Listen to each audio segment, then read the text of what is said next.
So ಇದೇ ನಮ್ಮ ಮನೆ ದೇವರು ಕಂಬದ ನರಸಿಂಹಸ್ವಾಮಿ. ಪ್ರಗತಿ ನಾಮ್ಯಃ. ಅವ್ರು ಚಿಕ್ಕ ವಯಸ್ಸಿಂದ ಈ ದೇವಸ್ಥಾನಕ್ಕೆ ಬರ್ತಿದ್ದಾರೆ, ಬಟ್ ಅವ್ರಿಗೆ ಯಾವತ್ತೂ ಕಾಲು ಮುಟ್ಟಕ್ಕೆ ಬಿಟ್ಟಿರಲಿಲ್ಲ, ನನಗೆ ಬಿಟ್ಟರು ಕಾಲು ಮುಟ್ಟಕ್ಕೆ. ಆಕ್ಚುಲಿ ಈ ದೇವಸ್ಥಾನದ ಇತಿಹಾಸ ಏನು ಅಂತ ಅಂದ್ರೆ ತುಂಬಾ ಪುರಾತನವಾದದ್ದು. ಸುಮಾರು ವರ್ಷಗಳು ಅಂದ್ರೆ ಅದನ್ನ ಸುತ್ತ ಅಗದು ಏನಿರ್ಬೋದು ಅಂತ ತೆಗೆದು ನೋಡಿದಾಗ ದೇವರಿದ್ದಾನೆ ಅದಕ್ಕೆ ಇದೇ ಸಾಕ್ಷಿ. ಇಂಗ್ಲಿಷ್ ಅಲ್ಲಿ ಮಾತಾಡ್ಕೊಂಡು ಲಂಡನ್ಗೂ ಸೈ ಇಲ್ಲಿ ಬಂದು ಪೂಜೆ ಮಾಡಿ ಗೌರಮ್ಮ ತರ ಸೀರೆ ಉಡ್ಕೊ. ನಮ್ಮ ತಾತನ ತೋಟಕ್ಕೆ ಬಂದಿದ್ದೀವಿ. ಇಲ್ಲೇ ನಮ್ಮ ಮಮ್ಮಿ ಅವರ ಅಪ್ಪ. ಸೀದಾ ನಮ್ಮ ಫಾರ್ಮ್ ಹೌಸ್ ಹೋಗೋಣ ಅಂತ ಅನ್ಕೊಂಡಿದ್ವಿ. ಸೊ ನಮ್ಮ ತೋಟದ ಮನೆಯಲ್ಲಿ ಬೋರ್ ಇತ್ತು, ಬೋರ್ಗೆ ಪೂಜೆ ಮಾಡೋಣ ಅಂತ ನೋಡಿ. ಪಿಕಾಕ್ ಇದೇ ರಂಗೋಲಿ ಇದಾ ನೋಡಿ, ನಮ್ಮ ಅಮ್ಮ ಇಲ್ಲೇ ಬಿಟ್ಬಿಡ್ತಾವ್ರೆ. ರಂಗೋಲಿ ಫ್ಯಾಕ್ಟ್ರಿ ಓಪನ್ ಮಾಡ್ತಿದ್ವಿ. ಶೀಲಾ ರಂಗೋಲಿ ಏನಂತೀರಾ guys? Hi guys, welcome back to my channel.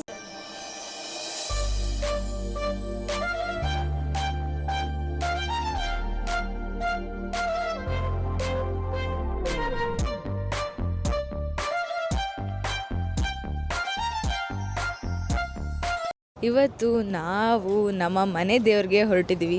ಇದು ಬಂದು ಪಾರ್ಟ್ 2 ವ್ಲಾಗ್ ಆಗಿರುತ್ತೆ. ಯಾರು ಪಾರ್ಟ್ 1 ವ್ಲಾಗ್ ನೋಡಿಲ್ಲ ಅಂತ ಅಂದರೆ please do check it out. So part 1ನಲ್ಲಿ ನಾವು ನಮ್ಮ ಗ್ರಾಮ ದೇವತೆ ದೊಡ್ಡಮ್ಮನ ನೋಡಿದ್ವಿ. ಸೊ ಇವತ್ತಿನ ವ್ಲಾಗಲ್ಲಿ ನಾವು ನಮ್ಮ ಮನೆ ದೇವರು ಕೋಟೆ ಬೆಟ್ಟದ ನರಸಿಂಹಸ್ವಾಮಿಗೆ ಹೋಗ್ತಾ ಇದ್ವಿ. ಹೋಪ್ಫುಲಿ ಈ ವ್ಲಾಗ್ ನಿಮ್ಮೆಲ್ಲರೂ ಎಂಜಾಯ್ ಮಾಡ್ತೀರಾ ಅಂತ ಅನ್ಕೊಂಡು ನೋಡಿ, ಅಲ್ಲಿ ಕಾಣಿಸ್ತಿದ್ಯಾ? ಸೊ ಅದೇ ಕೋಟೆ ಬೆಟ್ಟ. This vlog is very very special. ಯಾಕೆ ಅಂತ ಅಂದರೆ ನನಗೆ ನಮ್ಮ ಮನೆ ದೇವರು ವರ ಕೊಡ್ತು. ಹೇಗೆ ಕೊಡ್ತು ಏನು ಅಂತ ಈ ವ್ಲಾಗ್ನ ಎಂಡ್ ತನಕ ನೋಡಿ, ನಿಮಗೆ ಗೊತ್ತಾಗುತ್ತೆ.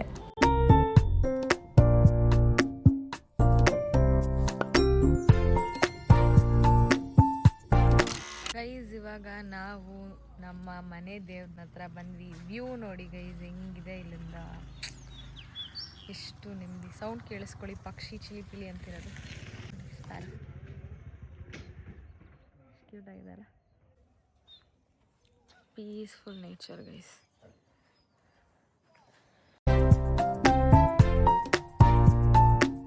ಭಕ್ತ ಪ್ರಹ್ಲಾದ ಮೂವಿ ನೋಡಿರ್ತಾರಲ್ಲ, ಕಂಬದಿಂದ ನರಸಿಂಹಸ್ವಾಮಿ ಬರ್ತಾರಲ್ವಾ. ಸೊ ಇದೇ ನಮ್ಮ ಮನೆ ದೇವರು ಕಂಬದ ನರಸಿಂಹಸ್ವಾಮಿ. ಇದಿರೋದು ಕೋಟೆ ಬೆಟ್ಟದಲ್ಲಿ, ನಮ್ಮೂರಿಂದ ಹತ್ರ ಗೈಸ್. ಎಷ್ಟೊಂದು ಜನ ನೋಡಿರ್ತೀರ, ಯಾರು ನನ್ನ ಹಳೆ ವ್ಯೂವರ್ಸ್ ಇರ್ತಾರಲ್ವ, ಅವ್ರಿಗೆ ಗೊತ್ತಿರುತ್ತೆ ನಾನು ಆ್ಯಕ್ಚುಲಿ ಈ ದೇವಸ್ಥಾನಕ್ಕೆ ಬಂದಿದ್ದೆ. ಲಾಸ್ಟ್ ಟೈಮ್ ನಾನು ಯಾವಾಗ ಲಂಡನಿಂದ ಬಂದಿದ್ದೋ ಆವಾಗ ಈ ದೇವಸ್ಥಾನಕ್ಕೆ ಮತ್ತು ನಮ್ಮ ತೋಟದ ಮನೆಗೆ ಹೋಗಿದ್ವಿ. ಸೊ ಅದು ಕೂಡ ವ್ಲಾಗ್ ಮಾಡಿದ್ದೀನಿ. ಕಾಲು ವಾಶ್ ಮಾಡ್ಕೊಂಡು ಹೋಗೋಣ ಬನ್ನಿ.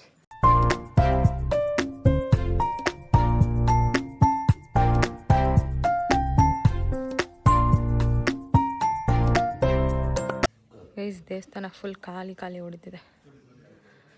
ಎಷ್ಟಮ್ಮ ಟೈಮ್ ಇವಾಗ? 2 ಗಂಟೆ.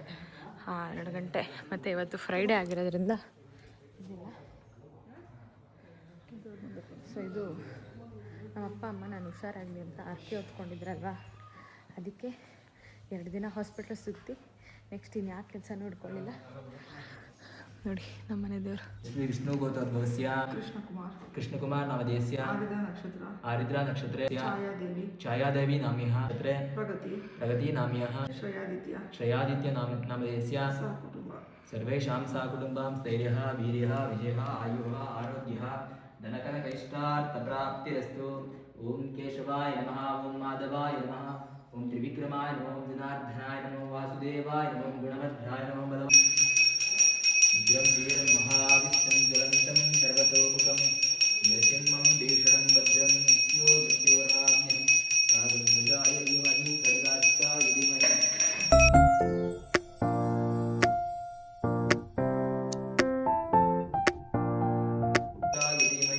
तन्नो श्रीनारसिंहस्वामी प्रचोदयात्.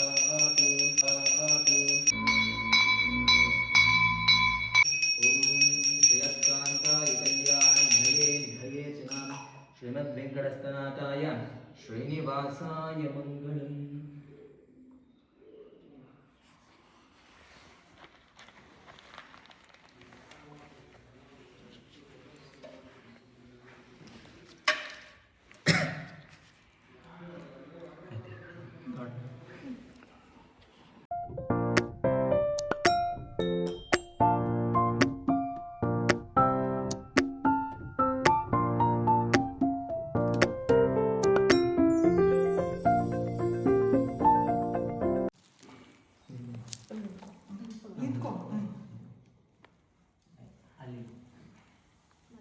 ಫುಲ್ ವೇಟ್ ಮಾಡಿಡು ಪಾದ ಮುಟ್ಟಿರುತ್ತೆ ಹಾಂ.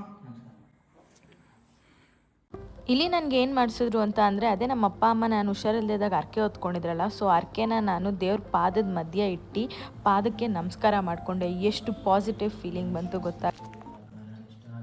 ಹೋಯ್ತು ಅಲ್ಲೇ ಇತ್ತು.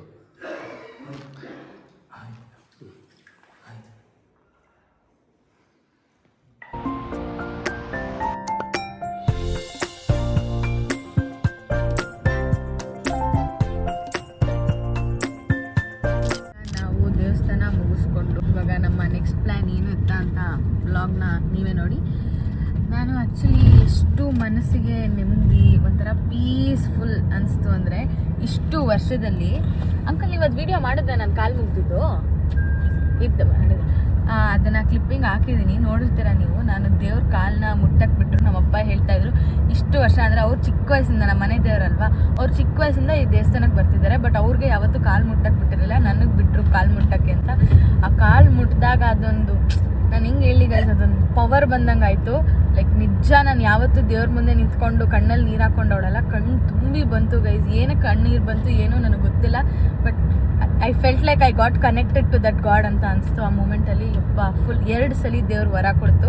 ಫಸ್ಟ್ದು ವರ ಕೊಟ್ಟಾಗ ವಿಡಿಯೋ ಮಾಡೋಕ್ಕಾಗಲಿಲ್ಲ, ಬಟ್ ಸೆಕೆಂಡ್ ಟೈಮ್ ವರ ಕೊಟ್ಟಾಗ ವಿಡಿಯೋ ಆಗಿದೆ. ಅದು ತುಂಬ ಅಂದರೆ ತುಂಬ ಖುಷಿ ಆಯಿತು ಗೈಸ್. ಮನಸ್ಸಿಗೆ ಆ ನೆಮ್ಮದಿ, ಆ ಶಾಂತಿ. ಇಷ್ಟು ತಿಂಗಳು ಲಂಡನಲ್ಲಿ ನನಗೆ ಆ ನೆಮ್ಮದಿ ಅನ್ನೋದು ಸಿಗದೆ ಇವಾಗ ಇಲ್ಲಿ ಬಂದು ನಮ್ಮ ದೇವ್ರ ಕಾಲು ಮುಟ್ಟಿದ ತಕ್ಷಣ ವಾವ್ ಸೂಪರ್ ಗೈ. ಆ್ಯಕ್ಚುಲಿ ಈ ದೇವಸ್ಥಾನದ್ದು ಇತಿಹಾಸ ಏನು ಅಂತ ಅಂದರೆ, ಸ್ವಂತವಾಗಿ ಉದ್ಭವ ಆಗಿರೋದು ಸ್ವಯಂಭೂ ಅಂತ ಕರೀತಾರೆ ಅದನ್ನ. Swayambhu is nothing but it is a natural stone. ಅಂದ್ರೆ ಅದಷ್ಟೇ ಅದೇ ಉದ್ಭವ ಆಗಿರೋದು. ಏನ್ ಸ್ಟೋರಿ ಅಂತ ಅಂದ್ರೆ, ಅಲ್ಲಿ ಅದು ಬೆಟ್ಟದ ಮೇಲಿರೋದು, ಕೋಟೆ ಬೆಟ್ಟದ ನರಸಿಂಹಸ್ವಾಮಿ ಅಂತ ಕರೀತಾರೆ. ಸೊ ಅದು ಬೆಟ್ಟದ ಮೇಲಿರೋದ್ರಿಂದ ಒಂದು ಹಸು ಯಾವಾಗ್ಲೂ ಅಲ್ಲಿ ಎಲ್ಲ ಜನದ ಊರ್ ಜನ ನೋಟಿಸ್ ಮಾಡಿದ್ರಂತೆ ಅದನ್ನ. ಒಂದು ಹಸು ಯಾವಾಗ್ಲೂ ಬೆಟ್ಟದ ಮೇಲೆ ಹೋಗೋದಂತೆ. ಸುಮಾರು ವರ್ಷದ ಹಳೆಯದು ಗೈಸ್. ಅಪ್ಪ ಹೇಳ್ತಾರೆ ನೋಡಿ, ಹೇಳಿ. ಅಂದ್ರೆ ಇದು ತುಂಬಾ ಪುರಾತನವಾದದ್ದು, ಸುಮಾರು ವರ್ಷಗಳು. ಅಂದ್ರೆ ಅದು ಅದಕ್ಕೆ ದಾಖಲೆ ಗೊತ್ತಿಲ್ಲ, ಬಾಯಿ ಮಾತುಗಳಲ್ಲಿ ಅರ್ಚಕರು ಅವರು ಇವ್ರುಗಳು ಹೇಳೋ ಪ್ರಕಾರ ಸುಮಾರು 500-600 ವರ್ಷ ಇತಿಹಾಸದ್ದು ಅಂತ ಹೇಳ್ತಾರೆ. ಆವಾಗ ಅಲ್ಲಿ ಕಾಡು, ಅದೆಲ್ಲ ಬೆಟ್ಟ. ಅಲ್ಲಿ ಕೆಳಗಡೆ ಒಂದು ಸಣ್ಣ ಊರು, ಮೇಲ್ಗಡೆ ಅದು ಬೆಟ್ಟ. ಅಲ್ಲಿ ಯಾವ ದೇವಸ್ಥಾನ ಅದೆಲ್ಲ ಏನೂ ಇರಲಿಲ್ಲ. ಕೆಳಗಡೆ ಒಂದು ಹಳ್ಳಿ ಇತ್ತಲ್ಲ, ಹಳ್ಳಿ ಮಾತ್ರ, ದೇವಸ್ಥಾನ ಅನ್ನೋದು ಇರಲಿಲ್ಲ. ಕಾಡದೆಲ್ಲ. ರೈತರುಗಳು ಅಲ್ಲಿ ಊರಿನ ಜನಗಳು ಇವರೆಲ್ಲ ಇದ್ರಲ್ಲ, ಅವ್ರುಗಳು ಹಸುಗಳನ್ನ ಮೇಯಲಿಕ್ಕೆ ಬಿಡ್ತಾರೆ. ಅಲ್ಲಿ ಹಳ್ಳಿ ಕಡೆ ಎಲ್ಲ ಹಾಗೇನೆ, ನಾವೆಲ್ಲ ಮುಂಚೆ ಬಿಟ್ಟಾಗ ಒಂದು ಹಸು ಮಾತ್ರ ಬೆಟ್ಟದ ಮೇಲೆ ಹೋಗಿ ಒಂದು ಬಂಡೆ ಮೇಲೆ ಹಾಲು ಕೊಟ್ಟು ಬರ್ತಾ ಇತ್ತಂತೆ. ಅಂದ್ರೆ ತಂತಾನೆ ಹಾಲು. ಅಂದ್ರೆ ಅದನ್ನ ದೈವಾಂಶ ಸಂಭೂತ ಕಾಮಧೇನುಗಳು ಅಂತ ಹೇಳ್ತಾರೆ. ಅದು ಕೆಲವೊಂದು ಹಸುಗಳಿಗೆ ಆ ಶಕ್ತಿ ಇರುತ್ತೆ ಅಂತ ಹೇಳ್ತಾರೆ. ಅದು ಹೋಗಿ ಅಲ್ಲಿ ಬೆಟ್ಟದ ಮೇಲೆ ಪರ್ಟಿಕ್ಯುಲರ್ ಆಗಿ ಒಂದು ಬಂಡೆ ಜಾಗದಲ್ಲಿ ಅದು ಹಾಲನ್ನ ಕೊಟ್ಟು ಬರ್ತಾ ಇತ್ತು ಪ್ರತಿದಿನ. ಯಾರಿಗೂ ಕೊಡ್ತಿರ್ಲಿಲ್ಲ ಅಂತ ಬಂಡೆ ಮೇಲೂ ಕೊಡ್ತಾ ಇತ್ತು. ಒಂದು ಹಸು ಮಾತ್ರ ಹಿಂಗೆ ಹೋಗುತ್ತಲ್ಲ ಅಂದ್ಬಿಟ್ಟು ಯಾರೋ ಒಬ್ಬ ಗ್ರಾಮಸ್ಥ ಅದರಿಂದನೇ ಹಿಂಬಾಲಿಸ್ಕೊಂಡು ಹೋಗ್ತಾನೆ ನೋಡೋಣ ಅಂತ. ನೋಡಿದಾಗ ಅದು ಹೋಗಲ್ಲಿ ಹಾಲು ಕೊಟ್ಟು ಮತ್ತೆ ವಾಪಸ್ ಬರುತ್ತೆ. ಏನಿದು ಮತ್ತೆ ಸುಮಾರು ಸಲ ಅದರಿಂದ ಅದೇ ಥರ ಗ್ರಾಮಸ್ಥರನ್ನೆಲ್ಲ ಕರ್ಕೊಂಡು ಹೋದಾಗ ಅದೇ ಥರ ಹಸು ಹಾಲು ಕೊಡೋದು ನೋಡಿ, ಏನೋ ಇದೆ ಇಲ್ಲಿ ಅಂದ್ಬಿಟ್ಟು ಅಲ್ಲಿ ಹೋಗಿ ನೋಡಿದಾಗ ಒಂದು ಪುಟ್ಟದು ಕಂಬನಲ್ಲ ಕಲ್ಲು. ಆ ಕಲ್ಲು ಆ ಬಂಡೆ ಮೇಲ್ಗಡೆ ಏನಿರುತ್ತೆ ಒಂದು ಕಲ್ಲು, ಆ ಕಲ್ಲು ಮೇಲೆ ಹೋಗಿದ್ದು ಆ ಜಾಗದಲ್ಲೇ ಹಾಲು ಕೊಡ್ತಾ ಇರುತ್ತೆ. ಸರಿ, ಎಲ್ಲರೂ ಏನು ಮಾಡ್ತಾರೆ, ಅದನ್ನು ಸುತ್ತ ಅಗದು ಏನಿರ್ಬೋದು ಅಂತ ತೆಗೆದು ನೋಡಿದಾಗ ಒಂದು ಕಂಬನೇ ಇರುತ್ತೆ ಅಲ್ಲಿ. ಅದು ಕಂಬ, ಅದು ಯಾರು ಕೆತ್ತಿರೋದಲ್ಲ ಅಥವಾ ಯಾರು ಇಟ್ಟಿರೋದಲ್ಲ, ಅದರಿಂದನೇ ಅದನ್ನ ಸ್ವಯಂಭೂ ಅನ್ನೋದು. ಅದನ್ನ ಇತಿಹಾಸ ಇದರಲ್ಲಿ ಏನು ಹೇಳ್ತಾರೆ ಅವರು ಅಂದರೆ, ಅದ ಕಂಬ ಸಿಳ್ಕೊಂಡು ಬರ್ತಾರಂತಲ್ಲ ಹಿರಣ್ಯಕಶಿಪುನ ಸಂಹಾರ ಮಾಡುವಾಗ, ಆವಾಗ ಸೀಳಿದ ಕಲ್ಲು ಅಲ್ಲಿ ಬಂದು ಬಿದ್ದಿದೆ ಅಂತ. ಅದರಿಂದನೇ ಅದನ್ನ ಕಂಬ ನೋಡಿದಿರ, ಅದಕ್ಕೆ ಶೇಪ್ ಇಲ್ಲ, ಅದು ಮುರ್ಕೊಂಡಂಗಿರೋದು, ಮೇಲೆಲ್ಲ ಮುರಿದು ಅದು ಕ್ರ್ಯಾಕ್. ಹೌದು. ಸೊ ಅದರಿಂದನೇ ಇದನ್ನ ವಿಶೇಷವಾಗಿ ಕಂಬದ ನರಸಿಂಹಸ್ವಾಮಿ ಅಂತ ಹೇಳ್ತಾರೆ.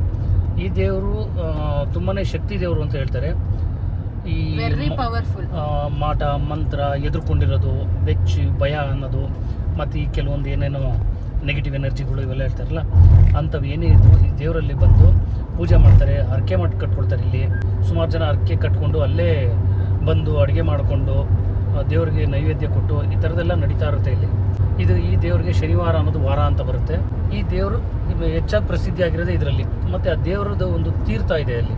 ಎಲ್ಲ ಪೂಜೆ ಆದ ಮೇಲೆ ನಿನಗೆ ಹಾಕಿದ್ರಲ್ಲ, ನಿನಗೇನು ಅನ್ನಿಸ್ತಾ ಹಾಕಿದಾಗ ಒಂಥರ ಫುಲ್ ಪಾಸಿಟಿವ್ ಹಿಂಗ್ ಬೆಚ್ಚ ಬಿದ್ದಾರ ಹತ್ರ ಇದು ಮಾಡಿದೆ. ಅದೇ ವಿಶೇಷ ಇಲ್ಲಿ. ಆ ತೀರ್ಥಾಕರು ಬೆಚ್ಚುತ್ತಾರೆ, ಅಂದ್ರೆ ಏನಾರ ನಿನ್ನಲ್ಲಿ ನೆಗೆಟಿವ್ ಎನರ್ಜಿ ಇದ್ರೆ ಅದು ಈಚೆ ನೀನು ಬೆಚ್ಚುತ್ತಲ್ಲ ಈಚೆ ಹೋಗುತ್ತೆ ಅಂತ ಅದನ್ನ ಹೇಳ್ತಾರೆ. ಲೈಕ್ ಹಿಂಸೆ ಆಗ್ತಿತ್ತು ಅಲ್ಲಿ, ಬಟ್ ನಮ್ಮ ದೇಶಕ್ಕೆ ಕಾಲಿಟ್ಟಿದ ತಕ್ಷಣ ತುಂಬಾ ಖುಷಿ ಆಯ್ತು. ಆದ್ರೆ ಈ ದೇವಸ್ಥಾನಕ್ಕೆ ಬಂದಿದ ತಕ್ಷಣ ಮೈಂಡ್ ಫ್ರೀ ಆಗಿ ಕಾಮಾಗಿ ಪೀಸ್ ಆಗಿ ಅನ್ಸುತ್ತೆ ಗೊತ್ತಾ. ಆ ನೀರ್ ಹಾಕ್ದಾಗಂತೂ I can never explain or express how that felt. Because ನೀವು ದೇವರಿಗೆ ಕನೆಕ್ಟ್ ಆಗಿದ್ರೆ ನಿಮಗೆ ಗೊತ್ತಿರುತ್ತೆ. ಎಲ್ಲರೂ ದೇವ್ರ ಮುಂದೆ ಅಳಲ್ಲ ಅಂತ ಅಂತಾರೆ, ಬಟ್ ದೇವ್ರ ಮುಂದೆ ಹತ್ತಾಗ you will get connected to the God ಅಂತ ಹೇಳ್ತಾರೆ. ತುಂಬಾ ಖುಷಿ ಆಯ್ತು ನನಗೆ. ನಮ್ಮಪ್ಪ ನಾನು ಹುಷಾರಾಗ್ಲಿ ಅಂತ ನಮ್ಮ ಅಪ್ಪ ಅಮ್ಮ ಇಬ್ರು ಹರಕೆ ಕಟ್ಕೊಂಡಿದ್ರು. ಸೊ ನಮ್ಮ ಮನೆ ದೇವರೇ ನಮ್ಮನ್ನ, ಐ ಮೀನ್ ನಾವು ಪೂಜೆ ಮಾಡೋ ದೇವ್ರುಗಳೇ ನಮ್ಮನ್ನ ಕಾಪಾಡಿರೋದು ಗೈಸ್. ದೇವ್ರಿಗಿಂತ ದೊಡ್ಡದು ಏನೂ ಇಲ್ಲ ಅಂತಾರೆ ಅಷ್ಟೇ. ಇನ್ನೇನು ಹೇಳ್ತೀಯಪ್ಪ? ನಿನಗೆ ಚಿಕ್ಕ ವಯಸ್ಸಿಂದ ಕಾಲು ಮುಟ್ಟಕ್ಕೆ ಬಿಟ್ಟಿದ್ರಾ? ನಾನು ಯಾವತ್ತೂ ಮುಟ್ಟಿಲ್ಲ. ನಾನು ಕಾಲು ಮುಟ್ಟಿದ್ದೆ. ನಾನು ನಿನಗೆ ಅವತ್ತು ಆ ಥರ ಆದಾಗ ನಾನು ಫಸ್ಟ್ ಕೇಳ್ಕೊಂಡಿದ್ದೆ ಆ ದೇವ್ರಿಗೆ, ಬೇರೆ ಏನೂ ಆಗದೆ ನನಗೆ ಎಲ್ಲ ಒಳ್ಳೆ ರೀತಿಯಲ್ಲಿ ಅವಳು ಹುಷಾರಾಗಿ ಬರೋ ಥರ ಮಾಡಪ್ಪ, ನಿನ್ನ ಹತ್ರ ಕರ್ಕೊಂಬರ್ತೀನಿ, ನಾನು ನಿನ್ನೆಲ್ಲ ಅರ್ಕೆ ಮಾಡ್ಕೊಂಡು ತೀರಿಸ್ತೀನಿ ಅಂತ ಕೇಳಿಕೊಂಡು ಅದಕ್ಕೇನೆ ಬಂದ ತಕ್ಷಣವೇ ನಿಧಾನ ಮಾಡ್ದೇನೆ ಕರ್ಕೊಂಬಂದಿದ್ದೀನಿ ದೇವಸ್ಥಾನಕ್ಕೆ. ಏನು ಅನ್ನಿಸ್ತು? ದೇವರಿದ್ದಾನೆ ಅದಕ್ಕೆ ಇದೇ ಸಾಕ್ಷಿ. ಹೌದು. ನಿನಗೆ ಹೆಂಗೆ ಅನ್ನಿಸ್ತು ದೇವಸ್ಥಾನಕ್ಕೆ ಹೋಗಿದ್ದು? ನಂಗೆ ಯಾವಾಗ್ಲೂ ದೇವ್ರ ಹತ್ರ ಕನೆಕ್ಷನ್ ಇದ್ದೇ ಇರುತ್ತೆ. ನೀನ್ ಯಾವಾಗ್ಲೂ ದೇವ್ರನ್ನ ನೋಡಲ್ತೀಯಾ? ಎಲ್ಲಾ ದೇವ್ರನ್ನ ನೋಡಿದ್ರು ನಂಗೆ ಕಣ್ ತುಂಬ್ಕೊಂತೀನಿ. ಎಸ್ಪೆಷಲಿ ನಾನು ಈ ವಿಷ್ಣು ಅವತಾರ ಇರೋ ದೇವ್ರಗಳನ್ನ ನೋಡಿದಾಗ ಅಂತೂ ಕಣ್ಣಲ್ಲಿ ಹಂಗೆ ನೀರು ತುಂಬ್ಕೊಂಡ್ಬಿಡುತ್ತೆ. ಇವತ್ತುವರೆಗೂ ತಿರುಪತಿ ನೋಡಿರೋದು ನಾನು ಕಣ್ಣೀರು ಹಾಕೊಂಡೇ ನೋಡಿದ್ದೀನಿ ತಿರುಪತಿನ. ಇವತ್ತುವರೆಗೂ ಕಣ್ಣೀರಿಲ್ಲದೆ ತಿರುಪತಿ ನೋಡಿದ ನೆನಪೇ ಇಲ್ಲ. ಅದೇ ಥರನೇ ಇಲ್ಲೂ ನರಸಿಂಹಸ್ವಾಮಿನೂ ಅಷ್ಟೇ. ಅಟ್ಲೀಸ್ಟ್ ಕಣ್ಣಾದ್ರೂ ಒರೆಸ್ಕೊಂಡು ನೋಡೋಷ್ಟಕ್ಕೆ ಇಲ್ಲಿ ನಮಗೆ ಸಮಯ ಸಿಗುತ್ತೆ. ತಿರುಪತಿಲಿ ಹಂಗೆ ಸಿಗಲ್ಲ. ಆಮೇಲೆ ಅಪ್ಪ ಮನೆ ದೇವ್ರನ್ನ ನೋಡಿದ್ರು ಹಂಗೆ, ತ್ರಿಪುರ ಸುಂದರಿ ನೋಡೋದು ಹಾಗೆ ಕಣ್ಣಲ್ಲಿ ನೀರು ತುಂಬಿಕೊಂಡೆ ಫಸ್ಟ್ ದೇವ್ರನ್ನ ನೋಡೋದು, ಆಮೇಲೆ ಕಣ್ಣು ಒರೆಸ್ಕೊಂಡು ದೇವ್ರನ್ನ ನೋಡ್ತೀನಿ. ಸೊ ಹಾಗೆ ಇವತ್ತೂ ಕೂಡ ಅವರು ನೀರು ಹೆಚ್ಚಿ ಇದು ಮಾಡಿದ್ದು ಇನ್ನೂ ಒಂಥರ ಏನೋ ಮನಸ್ಸಿಗೆ ಒಂದು ಪುಳಕ ಆದಾಗಾಯಿತು, ಮನಸ್ಸು ಶುದ್ಧಿ ಆದಾಗಾಯಿತು. ತುಂಬ ಆರಾಮ್ ಅನಿಸ್ತು ಮೈಯಲ್ಲಿ. ಏನೋ ಒಂದು ತಲೆ ಮೇಲೆ ಕೂತಿದಂಥ ಏನೋ ಒಂದು ಯೋಚನೆ ಅದು ನಿರಾತಂಕವಾಗಿ ಕೆಳಗೆ ಇಳೀತು ಅನ್ನೋದು ಆಭಾಸ ಆಯಿತು, ಆ ಥರ ಭಾವನೆ ಆಯಿತು. ಸೊ ದೇವರಿದ್ದಾನೆ ದೇವರಿದ್ದಾನೆ ದೇವರಿದ್ದಾನೆ. ದೇವ್ರನ್ನ ನಂಬಿದ್ರೆ ಯಾವತ್ತೂ ದೇವ್ರ ಕೈ ಬಿಡಲ್ಲ. ದೇವರನ್ನ ನಂಬಿ ಕೆಟ್ಟವರಿಲ್ಲ. ಸೊ ದೇವರಿಗೆ ಒಂದು ದೊಡ್ಡ ಕೃತಜ್ಞತೆ, ನಮ್ಮನ್ನ ಕಾಪಾಡಿದ್ದಾನೆ, ಹೀಗೆ ಸದಾ ಕಾಪಾಡ್ತಾ ಇರಲಿ ಅನ್ನೋದೇ ನಮ್ಮ ಬೇಡಿಕೆ. ಅದೇ ಅನ್ಕೊತಾ ಇದ್ದಿದ್ದು ದೇವ್ರಿಗೆ. ಅವಳು ಅಲ್ಲಿಂದ ಲಂಡನ್ನಿಂದ ನಮ್ಮ ಇಂಡಿಯಾಗೆ ಬಂದು ನಿನ್ನ ಹತ್ರ ದರ್ಶನ ಮಾಡಿಸೋ ಅಂತ ಒಂದು ಅವಕಾಶ ಕೊಟ್ಬಿಡಪ್ಪ, ಅಲ್ಲಿಂದ ನೀನು ಮಡ್ಲಿಗೆ ಹಾಕ್ಬಿಡ್ತೀನಿ, ನೀನೇ ನೋಡ್ಕೊಳಪ್ಪ ಅನ್ನೋ ಒಂದು ಅರ್ಕೆ ಏನಿತ್ತು ದೇವರು ಅದೇ ರೀತಿನಲ್ಲಿ ಹುಷಾರ ಕರ್ಕೊಂಡು ಬಂದು ಹುಷಾರ ಮಾಡಿ ಇದು ಮಾಡ್ಕೊಟ್ಟಿದ್ದಾನೆ.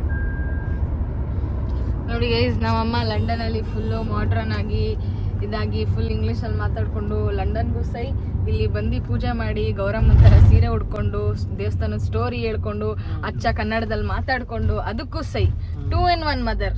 ನಿಮ್ಗೆಲ್ಲ 2 in 1 ಮದರ್. ದೇವಸ್ಥಾನಕ್ಕೆ ಹೋದಾಗಲೂ ಸೀರೆ ಅವಾಗ್ಲೂ ಸೀರೆ ಉಡ್ಕೊಂಡು ಹೋಗಿದ್ರು, ಬಟ್ ಅವಾಗ ಫುಲ್ ಮಾಡ್ರನ್ ಮಮ್ಮಿ ಆಗಿದ್ರು. ಇವಾಗ ಟಿಪಿಕಲ್ ಟ್ರೆಡಿಷನಲ್ ಇಂಡಿಯನ್ ಮಮ್ಮಿ ಆಗಿದ್ದಾರೆ. ಯಾವಾಗ್ಲೂ ಇಂಡಿಯನ್ನೇ, ಬಟ್ ಆ ದೇಶಕ್ಕೆ ಹೋದಾಗ ಫುಲ್ ಇಂಗ್ಲಿಷ್ ಅಂತ ಇದೆ. ಹಾರ್ಟ್ ಇದ್ದೇ ಇರತ್ತೆ ಯಾವಾಗ್ಲೂ. ಇಂಡಿಯನ್ ಹಾರ್ಟ್ ಇದ್ದೇ ಇರೋದಪ್ಪ. ನಮ್ಮ ಅಮ್ಮಂಗೆ ಇಂಡಿಯಾ ಮೇಲಿರೋ ಪ್ರೀತಿ, ಇವನ್ನ ಸೋಲ್ಜರ್ ಮಾಡ್ಬೇಕು ಅಂತ ಅನ್ಕೊಂಡಿದ್ರು. ಆಗ್ತಾನೆ ಸೋಲ್ಜರ್ ಆಗ್ತಾನೆ ಗೈಸ್. ಸೊ ಗೈಸ್ ನೋಡಿ ಗೈಸ್, ಪ್ರೂಫು ಅಪ್ಪ ನಿನ್ಗೂ ತೋರಿಸ್ತೀನಿ ಪ್ರೂಫ್. ವ್ಲಾಗಲ್ಲಿ ಹೆಂಗ್ ಹೊಡೆದ ಗೊತ್ತಾ ಇವ್ನು ನನ್ಗೀಗ. ಗೈಸ್ ನೋಡಿದ್ರ ಹೆಂಗ್ ಹೊಡಿತಾನ ಇವನು. ಇವ್ನು ಹೊಡಿಯ ಏಟ್ ನಾನು ತಡಿತೀನ, ಇವನ್ನ ನೋಡಿ ನನ್ನ ನೋಡಿ ಮೊದ್ಲೇ ವೀಕ್ ಆಗ್ಬಿಟ್ಟಿದ್ದೀನಿ ನಾನು. ಹಿಂಗೆ ಹೇಳ್ತಿರಲ್ಲ ಯಾಕೆ ಬೈತೀರಾ ರಾಜುಗೆ ಅಂತ, ಇದಕ್ಕೆ ಬೈಯೋದು. ನೋಡಿ ಗೈಸ್, ಲೈವ್ ಎಕ್ಸಾಂಪಲ್. ಎಲ್ಲ ಹೇಳ್ತೀರಾ ರಾಜು ಗುಡ್ ಬಾಯ್, ರಾಜು ಕ್ಯೂಟ್ ಆಗಿದ್ದಾನೆ, ನಿಮ್ ಕ್ಯೂಟ್ ರಾಜು ಎಷ್ಟು ಕ್ಯೂಟ್ ಆಗಿ ಹೊಡಿತಾನೆ ನೋಡಿ ನನಗೆ. ಕ್ಲೋಸ್ ಅಪ್ ಅಲ್ಲಿ ನೋಡ್ಕೊಳ್ಳಿ ಗೈಸ್ ನೀವು ರಾಜುನ ಕ್ಲೋಸ್ ಅಪ್ ಅಲ್ಲಿ ನೋಡಿ. ನಾವು ನಮ್ಮ ತಾತನ ತೋಟಕ್ಕೆ ಬಂದಿದ್ದೀವಿ. ನಮ್ಮ ತಾತ ಅಂತ ಅಂದರೆ ನಮ್ಮ ಮಮ್ಮಿ ಅವರ ಅಪ್ಪ. ಸೇಮ್ ಪ್ಲ್ಯಾನ್ ಗೈಸ್ ನಂದು. ಲಾಸ್ಟ್ ಟೈಮ್ ನಾನು ಲಂಡನಿಂದ ಬಂದಾಗ ಯಾವ ವ್ಲಾಗ್ ನೀವು ನೋಡಿರ್ತೀರ ಅಲ್ವಾ, ಟೆಂಪಲ್ಲು, ಆಮೇಲೆ ತಾತನ ಊರು, ಆಮೇಲೆ ಸೀದಾ ಇಲ್ಲಿಂದ ಫಾರ್ಮ್ ಹೌಸ್ ಅಂತ. ಸೊ ಇವತ್ತು ಅದೇ ಕೂಡ ಪ್ಲ್ಯಾನ್ ಮಾಡಿರೋದು. ಸೊ ತಾತನೂರು ಮಂಡ್ಯ ಮುಗಿಸ್ಕೊಂಡು ಸೀದಾ ನಮ್ಮ ಫಾರ್ಮ್ ಹೌಸ್ಗೆ ಹೋಗೋಣ ಅಂತ ಅಂದ್ಕೊಂಡಿದ್ದೀವಿ. ನೋಡಿ ಗೈಸ್ ಹೆಂಗಿದೆ, ಫುಲ್ ಗ್ರೀನರಿ ಇವತ್ತು. Nature nature nature full nature. ಇಷ್ಟು ಗ್ರೀನರಿ, ಇಷ್ಟು ಸನ್ನು, ಈ ಥರ ಗಾಳಿ ನಿಜವಾಗ್ಲೂ ಲಂಡನಲ್ಲಿ ಸಿಗಲ್ಲ. ನೀವೇ ನೋಡಿರ್ತೀರ ಲಂಡನ್ ಎಷ್ಟು ಡಿಪ್ರೆಸ್ಸಿಂಗ್ ಆಗಿರುತ್ತೆ. ಮತ್ತು ಗಿಡ ಮರಗಳೆಲ್ಲ ಎಷ್ಟು ಒಳ್ಳೆ ದೆವ್ವದ ಗಿಡ ಮರಗಳ ಥರ ಇರುತ್ತೆ. ಇಲ್ಲಾದರೆ ಎಷ್ಟು ಗ್ರೀನರಿ ಇರುತ್ತೆ. ಬರುತ್ತೆ ಲಂಡನಲ್ಲೂ, ಅದೇ 2-3 ತಿಂಗಳಿರುತ್ತೆ. ಅದಾದಮೇಲೆ ಹಾಫ್ ಆಫ್ ದ ಟೈಮ್ ನೀವೇ ನೋಡಿರ್ತೀರ ಒಳ್ಳೆ ದೆವ್ವದ ಮನೆ ಮುಂದೆ ಹೆಂಗೆ ಮರ ಇರುತ್ತೋ ಆ ಥರ ಇರುತ್ತೆ. ಇಷ್ಟು ಗ್ರೀನರಿ, ಇಷ್ಟು ಆರಾಮ. ಅಲ್ಲಿ ನೋಡಿ ಗೈಸ್ ಬಫೆಲೋ ಹಿಂಗಿದೆ ನೋಡಿ ಬಫೆಲೋ. ಸೊ ಇವಾಗ ಅಮ್ಮ ಪೂಜೆ ಮಾಡ್ತಿದ್ದಾರೆ. ಇವರು ಬಂದು ನಮ್ಮ ತಾತ, ನಮ್ಮ ಮಮ್ಮಿಯವರ ಅಪ್ಪ. ಇವರು ತೀರ್ಕೊಂಡು ಆಲ್ಮೋಸ್ಟ್ 2 ವರ್ಷ ಆಯಿತು ಇವತ್ತಿಗೆ. ಸೊ ನಾನು ಹೇಗೆ ನಮ್ಮಪ್ಪನ ಮಗಳು, ನಮ್ಮಮ್ಮ ಕೂಡ ಅಪ್ಪ ಅಂದರೆ ಅಷ್ಟೇ ಪ್ರೀತಿ. ಅದಕ್ಕೆ ಎವ್ರಿ ಮಂತ್ ಬರ್ತಾನೆ ಇರ್ತಾರೆ.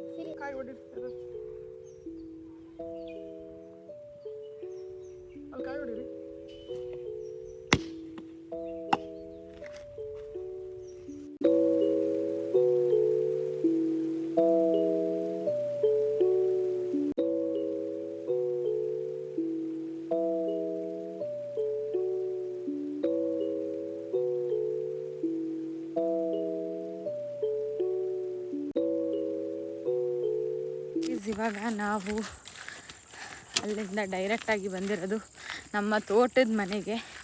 ಸೊ ಇವತ್ತು ನಮ್ಮ ತೋಟದ ಮನೆಯಲ್ಲಿ ಬೋರ್ ಇತ್ತು, ಬೋರ್ ತೆಗೆದಿದ್ದಾರೆ. ಅದಕ್ಕೆ ಬೋರ್ಗೆ ಪೂಜೆ ಮಾಡೋಣ ಅಂತ. ನೋಡಿ ಪೀಕಾಕ್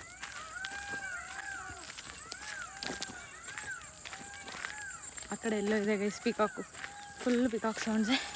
ಅಮ್ಮ ಅಲ್ಲಿ ಹೋಗ್ತಿದ್ದಾರೆ ನೋಡಿ ಗೈಸ್. ಇಡೀ ಗೈಸ್ ಅಲ್ಲಿ ಹೋಗ್ಬಿಟ್ಟು ಸಿಗ್ತೀನಿ, ಹಿಡ್ಕೊಳಕ್ಕಾಗ್ತಿಲ್ಲ. Last chance guys. ಅದು ಕರ್ಪೂರ ಆರೋಗ್ತಿತ್ತು, ಮ್ಯಾಚ್ ಬಾಕ್ಸ್ ಕಾಣಿಸ್ತಿಲ್ಲ ಅಂದ್ಬಿಟ್ಟು ಅಲ್ಲಿಂದ ಇಲ್ಲಿವರೆಗೂ ಓಡ್ಕೊಂಬಂದೆ ನಾನು. ಹಾಂ ಈ ತಟ್ಟೆ ಇಲ್ಲೇ ಎಲ್ಲರೂ ಇಟ್ಬಿಟ್ಟು ತುಂಬ ಹೆವಿ ಅನ್ನಿಸ್ತಾ ಇದೆ. ಅಪ್ಪ ಗೈಸ್ ಸುಸ್ತಾಗ್ತದೆ ಗೈಸ್. ಇದೇ ರಂಗೋಲಿ ಇದಾ? ಮಣ್ಣು ಇದರಿಂದ ಬಂದಿರೋದು. ಓಕೆ. ಸೊ ಇಲ್ಲಿ ನಮ್ಮಮ್ಮ ಬೋರ್ ಪೂಜೆ ಮಾಡ್ತಾ ಇದ್ದಾರೆ. ಇವಾಗ ಸಸಿ ಎಲ್ಲ ನೆಟ್ಟಿದ್ದಾರೆ ನೋಡಿ ಗೈಸ್, ಅನಿಸ್ತಿದ್ಯಾ? ಇನ್ನೂ ಎಷ್ಟು ಇದಾಗುತ್ತೆ, ಟೈಮ್ ಹಿಡಿಯುತ್ತೆ ಇದೆಲ್ಲ ಗ್ರೋ ಆಗೋಕ್ಕೆ? ಹಾಂ 2 ನಿಮಿಷನಾ? ಏನು ಇದೆಲ್ಲ ಗ್ರೋ ಆಗೋಕ್ಕೆ ಸಸಿ ನೆಟ್ಟಿರೋದು? 1 ವರ್ಷ. 1 ವರ್ಷ? ಒಂದು 5 ವರ್ಷ ಆಗುತ್ತೆ. 1 ವರ್ಷಕ್ಕೆ ಮೇಲೆ ಬರುತ್ತೆ. 5 ವರ್ಷ ಆಗುತ್ತಾ ಗೈಸ್? 5 ವರ್ಷ ಆಗುತ್ತಂತೆ ಗೈಸ್. ಈ ಕಡೆ ಗೇಟ್ಗೆ ಹಾಕು ಕೊಡು ಗೈಸ್. ಇವಾಗ ಜಸ್ಟು 1-2 hours ಬ್ಯಾಕ್ ಬೋರ್ ನಡೆದಿರೋದು. ಗೇಟ್ಗೆ ಹಾಕ್ಬೇಕಾ? ಹಾಂ ಇದೇ ಅಂತೆ ಗೈಸ್ ರಂಗೋಲಿ. ಬೋರ್ ಮಣ್ಣಿಂದ ಬರುವುದೇ ರಂಗೋಲಿ ಅಂತ ನಮ್ಮಮ್ಮ ಹೇಳಿದ್ರು. ಯಾವ ಗೇಟ್ಗೆ ಹಾಕ್ಲಿ? Left right? ನಾವು ಯಾವಾಗಲೂ ರೈಟ್. ಸೊ ರೈಟಲ್ಲಿ ಹಾಕೋಣ. ಹೆಂಗೆ ಹಾಕೋದಮ್ಮ? ಸುಮ್ಮನೆ ಹಿಂಗೆ ಹಾಕೋದ? ಓಕೆ ನೋಡಿ guys. I don't fall. Good done guys. ಬನ್ನಿ ಇವಾಗ ಪೂಜೆ ಮಾಡಿ ಆ ಕಡೆ ಹೋಗ್ಬೇಕು. ಶಿಟ್ ಗೈಸ್, ನನ್ನ ಕಾಲೆಲ್ಲ ಇದಾಯಿತು ನೋಡಿ. ಓ ಮೈ ಗಾಡ್. ಓಕೆ ಬನ್ನಿ ಇವಾಗ ನಮ್ಮಮ್ಮ ಕಾಯಿ ಹೊಡಿಯೋಕ್ಕೆ ಜಾಗ ಹುಡುಕ್ತಾ ಇದ್ದಾರೆ. ಸೊ ಅಲ್ಲಿಗೆ ನೋಡು ಕಲ್ಲು ಅಂತ ಅಂದ್ಕೊಂಡಿದ್ದೀನಿ, ಅದನ್ನು ಕಲ್ಲು ಅಂತ. ಬಂಡೆ ಹೊಡಿತೀನಿ. ಇದು ಕಲ್ಲಲ್ವಾ? ಓ ಕಲ್ಲಲ್ಲ.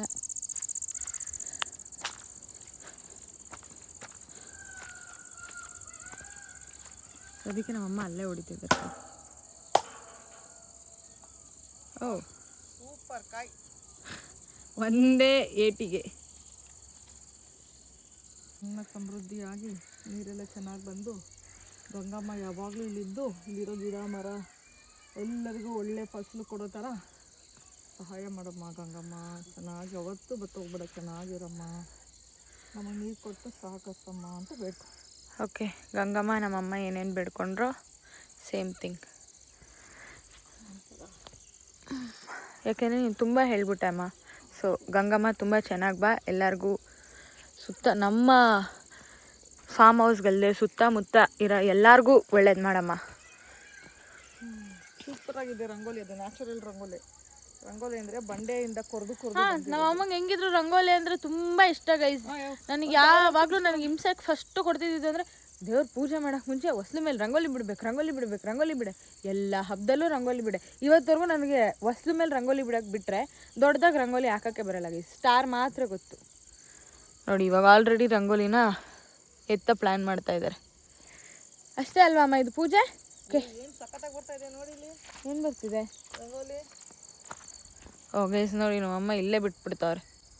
ಅದೇನೋ ಬಿಡೋದು ಬಿಟ್ಟೆ, ಅದ್ರ ಮೇಲೆ ಬಂಡೆ ಮೇಲೆ ಬಿಡ್ಬೋದಿತ್ತಲ್ಲ. ಅಲ್ಲಾಗಲೇ ರಂಗೋಲಿ ಇದೆ. ಹಂಗ ಎಷ್ಟು ಚೆನ್ನಾಗಿ ಬರ್ತಾ ಇದೆ. ಅಮ್ಮ ಇಲ್ಲಿ ಯಾಕಮ್ಮ ಬಿಡ್ತಿದ್ಯಾ? ಬೇಡ ಬಿಡಮ್ಮ. ಮಾಡ್ತಾ ಇದ್ದೀನಿ ಇದೆ ಅಂತ ಇದನ್ನ ಒಂದು ಕವರ್ಗೆ ಹಾಕ್ಕೊಂಡು ತೊಗೊಂಡು ಹೋದರೆ ಸೂಪರ್. ನಮ್ಮ ರೋಡ್ಗೆಲ್ಲ ರಂಗೋಲಿ ಬಿಡ್ತಾರೆ ನಮ್ಮಮ್ಮ ನೋಡಿ. ನಿಮ್ಮ ಯಾರಿಗಾರು ರಂಗೋಲಿ ಬೇಕಾ ಕಮೆಂಟ್ ಮಾಡಿ, ನಮ್ಮಮ್ಮನೇ ಪಾರ್ಸಲ್ ಕಳಿಸ್ತಾರೆ. ಅಷ್ಟು ರಂಗೋಲಿ ಇದೆ. ರಂಗೋಲಿ ಫ್ಯಾಕ್ಟ್ರಿ ಓಪನ್ ಮಾಡ್ತಾ ಇದ್ದೀನಿ. ಶೀಲಾ ರಂಗೋಲಿಸ್ ಏನಂತೀರಾ ಗೈಸ್? ಕಮೆಂಟ್ ಮಾಡಿ. ಅಮ್ಮ ರಂಗೋಲಿ ಫ್ಯಾಕ್ಟ್ರಿ ಎಷ್ಟಮ್ಮ? 500 ಗ್ರಾಮ್ಗೆ 500 ಗ್ರಾಮ್ಗೆ 10 ರೂಪಾಯಿ. 500 ಗ್ರಾಮ್ಗೆ 10 ರೂಪಾಯಿ ಅಂತೆ ನೋಡಿ ಗೈಸ್. ನಂಗೆ first of all rangoli rate ಗೊತ್ತಿಲ್ಲ. 500 ಗ್ರಾಮ್ಗೆ 10 ರೂಪಾಯಿ ಅಂತೆ. ಇವಾಗ ಕತ್ಲೆ ಆಗ್ತಾ ಇದೆ. ಇವತ್ತು ನನಗೆ ಲಂಡನ್ ಕಾಲೇಜಿಂದ ಮೀಟಿಂಗ್ ಇದೆ 10 ಗಂಟೆಗೆ. ಯಾಕೆಂದರೆ ಇಲ್ಲಿ 10 ಗಂಟೆ ಅಂದರೆ ಅಲ್ಲಿ ಈವ್ನಿಂಗ್ 5 ಗಂಟೆ 5:15. ಸೊ 10 ಗಂಟೆಗೋ 10:15ಗೋ ಮೀಟಿಂಗ್ ಇದೆ, ಅಟೆಂಡ್ ಮಾಡಬೇಕು. ಡೆಸರ್ಟೇಷನ್ ದೊಡ್ಡ ಸ್ಟ್ರೆಸ್ ಆಗಿಬಿಟ್ಟಿದೆ ಗೈಸ್. ಸೊ ಟೈಮ್ ಇವಾಗ ಬಂದು 5:15. ಏನಿಲ್ಲ, ಇವಾಗ ಸ್ವಲ್ಪ ಹೊತ್ತು ಹಿಂಗೆ ನೋಡಿ ಗೈಸ್ ನಮ್ಮ ಫಾರ್ಮಲ್ಲಿ ಸುತ್ತಾಡಿಕೊಂಡು ನೋಡಿ ಪಿಕಾಕ್ ಸುತ್ತಾಡಿಕೊಂಡು ಸ್ವಲ್ಪ ಹೊತ್ತು ಚಿಲ್ ಮಾಡಿ ಸೀದಾ ಮನೆಗೆ ಹೋಗೋದು ಅಷ್ಟೇ guys. Done for the day ಅಂತ.